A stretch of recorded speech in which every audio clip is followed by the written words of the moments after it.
So tonight's main event, it's a speech. Yes, in primetime, wall-to-wall TV and internet coverage, lots of White House pregame hype and opposition party pre-buttal, but it's still just a speech. And very few of these speeches have stood the test of time. Here's one that did.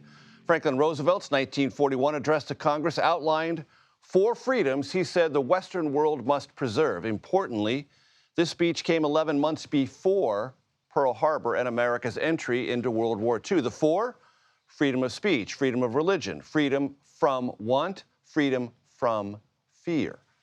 Lyndon Baines Johnson declared a domestic war on poverty in his 1964 State of the Union address.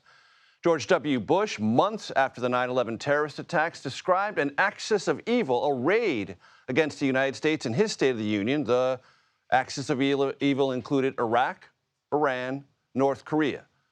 That speech foreshadowed the Iraq War about a year later. Tonight, Iran may well figure prominently in President Trump's war calculus. His remarks were going to be very carefully vetted and sifted for his intentions, because the U.S. military appears poised to carry out all manner of strikes against Iran's nuclear facilities, ballistic missile sites, and potentially other targets. The timeline for such a weighty presidential decision, we are told, is mere days. So, to repeat, the list of historic State of the Union addresses is very short. It's a reminder that few of these speeches change the course of a country or a presidency. In the moment, though, they answer a few questions. Where does a president and the White House advisors around him find themselves politically? Where does the president intend to go? What rhetoric avails to reverse downward trends or maximize a political tailwind? Now, through the decades, there is one constant: your pocketbook, the ever-present theme. In 1947, Harry Truman delivered the very first nationally televised State of the Union. In that address, Truman warned corporations against extravagant profits, and he warned big labor against seeking unreasonable wage demands, all to keep pocketbooks in, to evoke a bygone phrase of that time, fine fettle. It is up to government to do everything in its power to encourage high-volume production, for that is what makes possible good wages, low prices, and reasonable profits. No high-definition TV in 1947. You see, wages, prices, super important. That was nearly 80 years ago, proving what was old is new again, or never really old at all, not politically. We begin tonight with our Weijia Jiang at the White House. So, Weij, what are the stakes? What are you looking for?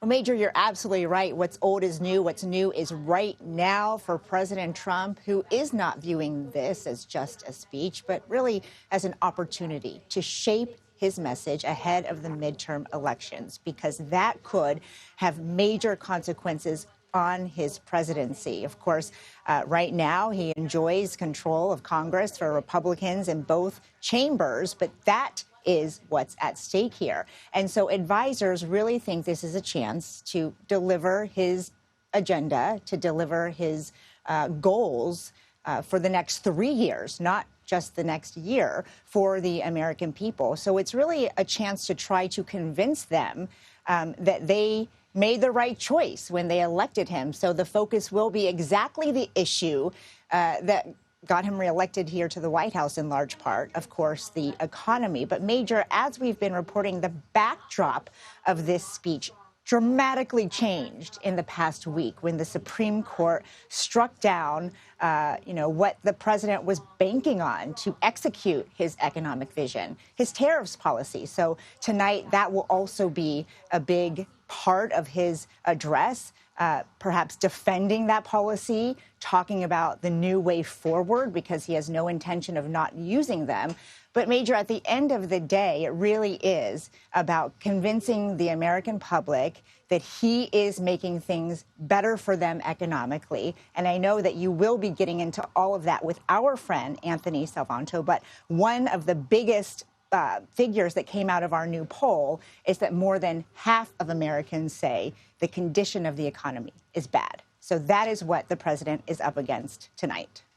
So, Weijia, there's a conversation going on among Republicans whether or not the president tonight should own everything or still say I inherited a lot of terrible things from President Joe Biden and still look back. Do you have any sense from White House advisors about how he's going to apportion the me part of it versus the Biden part of it? The me part of it will be a big factor tonight because he's going to tout all of his accomplishments, what they view as things the American people should recognize as victories. But I think it'll be impossible for this president not to mention former President Joe Biden. And that is based on what we have heard since he came into office.